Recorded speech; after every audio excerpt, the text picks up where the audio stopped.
2K has released the second of 3 blogs going over all the gameplay improvements for the next-gen version of NBA 2K21. I'm gonna leave a link in the description to the blog so you can read it yourself.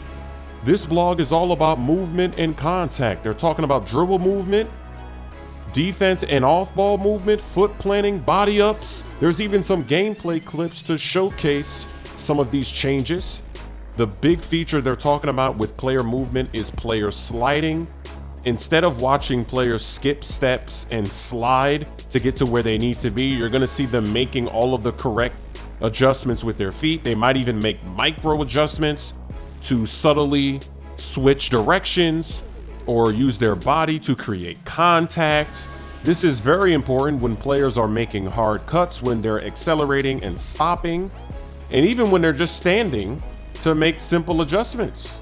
One thing that I like is that they're talking about charges, because in 2K games, you don't really see charges getting taken unless it's some charged cheese in the backcourt before you even cross half court. But they're saying that with their new system, you're gonna be able to take charges. We need to see that happening in the paint when people are going for layups and dunks, and when they're passing out of those layups and dunks. Now, obviously, when you're playing at the park, I don't think there's going to be any charges for the park, but for all the other modes, charges are pretty important to basketball when it comes to spacing and player movement. Another thing that I like that I'm hearing is the off-ball contact. They have something called let-throughs, which is incidental contact to hard collisions.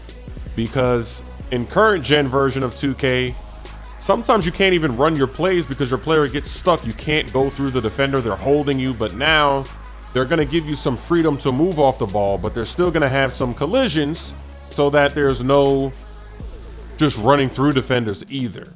We'll see if they get the balance done correctly, but it was very frustrating as you're trying to run offense and your plays even get broken up and stop working mid-play because you're not where you need to be at a certain amount of time because you're getting stuck.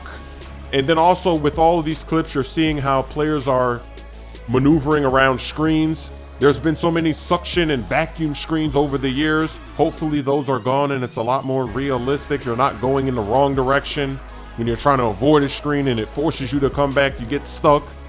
Very frustrating, but it sounds good from the blog. So if you want to keep reading and you want to go really in depth, make sure to click the link in the description. It's not too long of a read, but there is a lot of information there. I've shown you all the gameplay clips they've included here in this video, so enjoy, and I can't wait for the third and final gameplay blog detailing all of the improvements. Fumble! Big boy Reggie!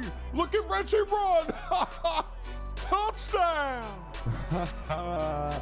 Big boy Ray's dancing! Reggie!